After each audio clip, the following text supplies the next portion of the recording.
आज हम डिटर्मिनेशन के अंतर्गत संकेतवाचक डिटर्मिनेशन या संकेतवाचक एडजेक्टिव के बारे में बात करेंगे। संकेतवाचक एडजेक्टिव या संकेतवाचक मात्रा निर्धारक दो प्रकार के होते हैं। एक होता है निश्चित संकेतवाचक मात्रा निर्धारक, एक होता है अनिश्चित संकेतवाचक मात्रा निर्धारक।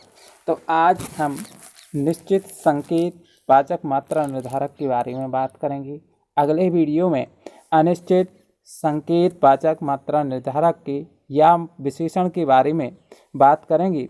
तो सबसे पहले जानें कि जो निश्चित संकेतवाचक मात्रा निर्धारक विशेषण होते हैं, ये किसी निश्चित व्यक्ति या वस्तु को इंगित या संकेतित करने वाले एडजेक्टिव या डिटर्मिनेशन को निश्चित संकेतवाचक या निश्चित मात्रा निर्धारक कहते हैं। जैसे इसमें होते हैं, चार प्रकार के होते हैं।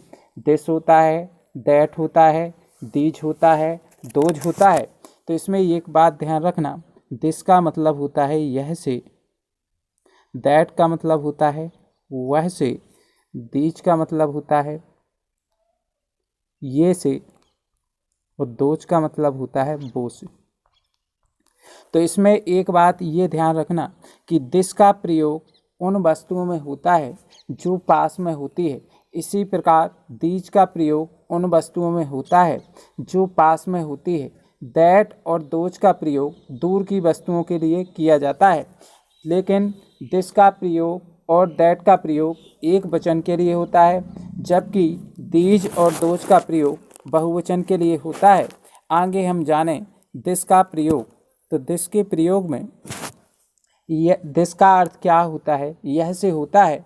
इसका उपयोग पास की वस्तुओं की ओर संकेत करता है और इसका उपयोग हमेशा सिंगुलर नाउन के पहले किया जाता है या एक वचन शब्दों के पहले दिस का प्रयोग करते हैं। जैसे उदाहरण देखें, this man is poor villager, यानी यह आदमी बहुत गरीब ग्रामीण है। इसके बाद दूसरा है this car is very beautiful, यह कार बहुत सुंदर है। तीसरा है दिस बुक इज रेड, यह बुक लाल है। इसके बाद दिस बॉय इज हॉनेस्ट, यह लड़का ईमानदार है। तो इसमें एक बात ये ध्यान रखना कि इसका मतलब क्या होता है। दिस का मतलब पास से दिस का मतलब यह से होता है और इसका उपयोग हमेशा पास की वस्तुएं, यानी जो स्वयं के पास होती है या पास में होती है, इन पास की वस्तुओं के लिए दिस का प्रयोग करते हैं, जैसे इसमें दिया है। और इसमें जो एक वचन शब्द होते हैं, जैसे इसमें मैन है, कार है, बुक है, वॉइस है, ये सब एक वचन शब्द हैं। तो एक वचन के पहले दिस का प्रयोग करते हैं। इसके बाद अगला देखें, अगला है दीज का प्रयोग। दीज का प्रयोग ये के अर्थ में करते हैं। ये पास की वस्तुओं को इंगित करता है या पास की वस्तुओं की ओर संकेत करता है, लेकिन इसका प्रयोग हमेशा प्लूरल या बहुवचन शब्दों के पहले किया जाता है। जैसे कि देखें, these mangoes are very sweet, यानी ये आम बहुत मीठे हैं। तो इसमें मैंगो दिया है, मैंगो क्या है? बहुवचन है। दूसरा दिया है दोज बुक्स आर योर्स, यानी ये बुक्स तुम्हारी हैं। तीसरा है दीज बॉयज आर हॉनेस्ट, ये लड़के बहुत ईमानदार हैं। इसके बाद दीज बुक्स आर रेड, यानी ये किताबें लाल हैं। तो इसमें एक बात ध्यान रखना कि इसका प्रयोग, दीज का प्रयोग ए के लिए होता है, लेकिन इसका प्रयोग बहुवचन शब्दों के पहले, जैसे मैंगो दिया है, बुक्स दिया है, वॉइस दिया है, बुक्स दिया है, तो बहुवचन शब्दों के पहले होता है। दीज और दिस दोनों एक दूसरे के पूरक हैं। दिस का प्रयोग एक वचन शब्दों के लिए होता है, जबकि दीज का प्रयोग बहुवचन शब्दों के लिए होता है। दोनों का प्रयोग पास की वस्तुओं के लिए होता है। इसके बाद जानें दैट का प्रयोग। तो दैट का अर्थ वह से होता है और इसका प्रयोग दूर की वस्तुओं के लिए करते हैं तथा इसका प्रयोग एक वचन शब्दों के पहले या सिंगुलर नाउन के पहले किया जाता है। जैसे कि पहला उदाहरण देखें, इसमें दिया है दैट पेन इज ब्लैक, यानी वह पेन काला है। जिसमें दूर की वस्तुओं के बारे में बताया गया है कि वह पेन कैसा है, काला है। इसके बाद दूसरा है दैट गर्ल इज अगली, यानी वह लड़की कैसी है, क्रूप है या असुंदर है। Aditya lives in that house, Aditya उस हाउस में या उस मकान में रहता है। इसके बाद that horse run very fast, वह घोड़ा बहुत तेज दौड़ता है। तो इसमें क्या है कि दैट का प्रयोग दूर की वस्तुओं के लिए, जैसे इसमें दिया है वह पेन, इसमें दिया है वह लड़की, इसमें दिया है आदित्य वह घर, इसमें दिया है वह घोड़ा।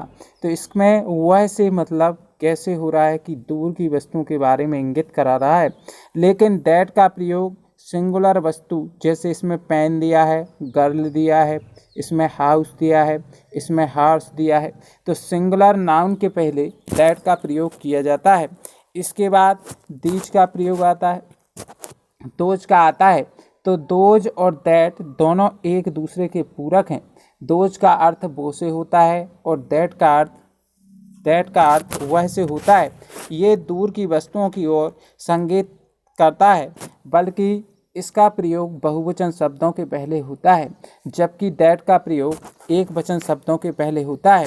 जैसे पहला उदाहरण है those girl must be rewarded, यानी वो लड़कियां, उन लड़कियों को या वो लड़कियों को अवार्ड या रिवार्ड जरूर मिलना चाहिए। इसके बाद distribute these mangoes among those children, इन आमों को वो लड़कों में या वो बच्चों में बांट दो।